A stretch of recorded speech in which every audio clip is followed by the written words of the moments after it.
Good morning. It's Saturday, January 4th, the very first weekend of the new year. I'm Stephanie Bertini in the Fox 5 newsroom. Thanks for joining us live here on the Fox Local app. Well, congestion pricing gets the green light. It will come into effect at midnight. A federal judge ruled against a last-ditch effort by New Jersey to pause it, the state vowing to appeal, citing environmental and health concerns. President-elect Donald Trump facing sentencing this coming Friday. The judge signaling Trump will avoid jail time. Trump was convicted in May of 34 counts of falsifying business records to hide a hush money payment to porn star Stormy Daniels in the days leading to the 2016 presidential election. Well, that January weather is in full swing. Today, cold and windy. Tonight, frigid temperatures. Tomorrow, mostly sunny, but still very cold.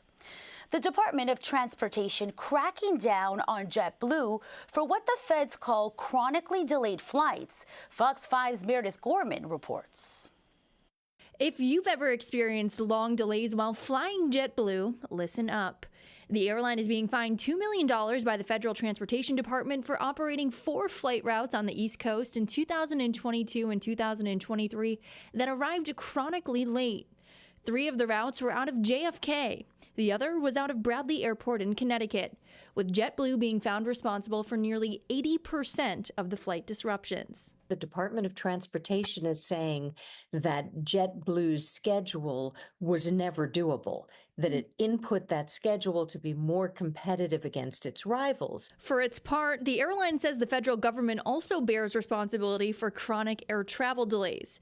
In statement saying in part, while we've reached a settlement to resolve this matter regarding 4 routes, we believe accountability for reliable air travel equally lies with the U.S. government, which operates our nation's air traffic control system. It's the first time the DOT has ever fined an airline for delays, and the Department of Transportation also is actively investigating other airlines for doing the same thing with their flight schedules. The DOT Secretary, Pete Buttigieg, told the Points Guy actually there were investigations, plural, going on, so we could get more news about other airlines in the coming months. I'm very intrigued to see. This is the first time we've ever heard of something like this. And I think this could be a good way to get the airline's attention on some of these routes that are commonly delayed. Now, half of the money is expected to go to impacted passengers, with customers affected by delays or flight disruptions in the next year, each receiving at least $75. And then the other remaining $1 million going to the U.S. Treasury. Meredith Gorman, Fox 5 News.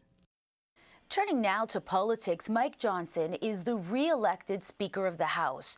It comes after an intense standoff yesterday. 3 Republicans initially held out when voting began, but after a call to 2 of them from President-elect Trump, they switched their vote to Johnson, ultimately giving Johnson the 218 votes needed to take the gavel.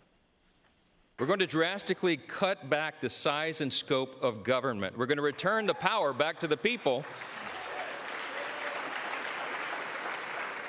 And in coordination with President Trump and his administration, we are going to create a leaner, faster, and more efficient federal workforce. We need to do that. Johnson holds the narrowest House majority in nearly 100 years. The U.S. Surgeon General making headlines after calling for cancer warnings on alcoholic beverages. He says alcohol consumption is to blame for nearly 1 million preventable cancer cases in the U.S. within the last decade alone. Fox 5's Jody Goldberg picks it up from here.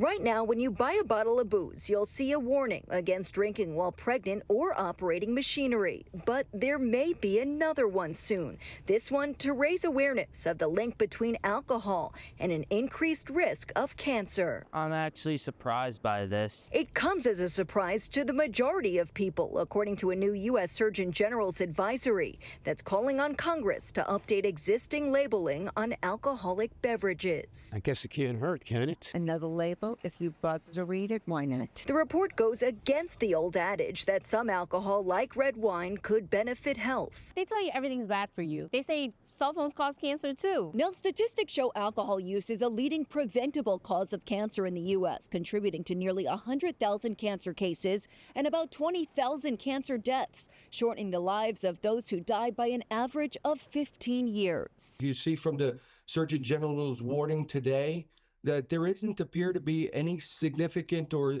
allowable amount of alcohol that is safe for anyone. Dr. David Rivadeneira has seen what he calls a tremendous increase in cancers, particularly in younger patients. Those patients less than 50, we've seen an increased risk of cancer both in breast, colorectal, gynecological, head and neck cancers. Research has found a direct tie to at least 7 types of cancer, including mouth, throat, esophagus, liver, and breast cancer.